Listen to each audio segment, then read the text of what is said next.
اعوذ باللہ من الشیطان الرجیم بسم اللہ الرحمن الرحیم۔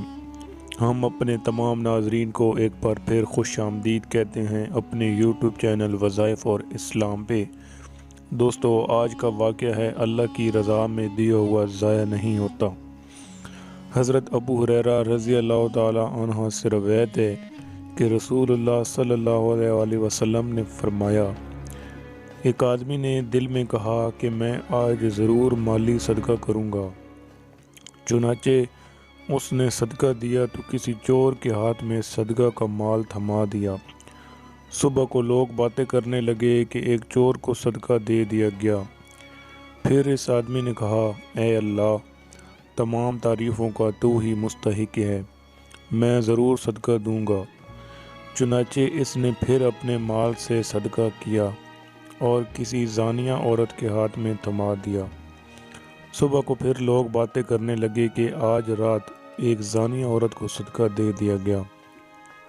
اس شخص نے پھر کہا، اے اللہ، تمام تعریفیں تیرے لیے ہیں، ایک زانیہ عورت کو صدقہ کرنے پر میں ضرور صدقہ کروں گا۔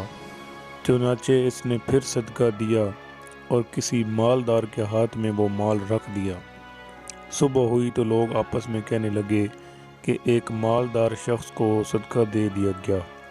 اس آدمی نے کہا، اے اللہ، تمام تعریفیں تیرے لیے ہیں، ایک چور اور ایک زانیہ عورت اور مالدار کو صدقہ کرنے پر پھر کوئی اس کے خواب میں آیا اور اس کو کہا گیا کہ تو نے جو چور کو صدقہ کا مال دے دیا تو ممکن ہے کہ وہ چوری سے باز آ جائے، اور زانیہ عورت بھی ہو سکتا ہے کہ اپنی بدکاری سے باز آ جائے، اور مالدار بھی ممکن ہے کہ عبرت حاصل کرے اور اللہ کے دیے یہ مال سے خرچ کر دے۔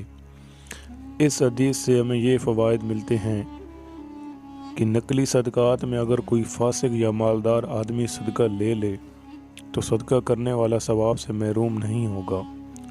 معلوم ہوا کہ صدقہ پوشیدہ طریقے سے کرنا افضل ہے۔ اخلاص کی فضیلت معلوم ہوئی۔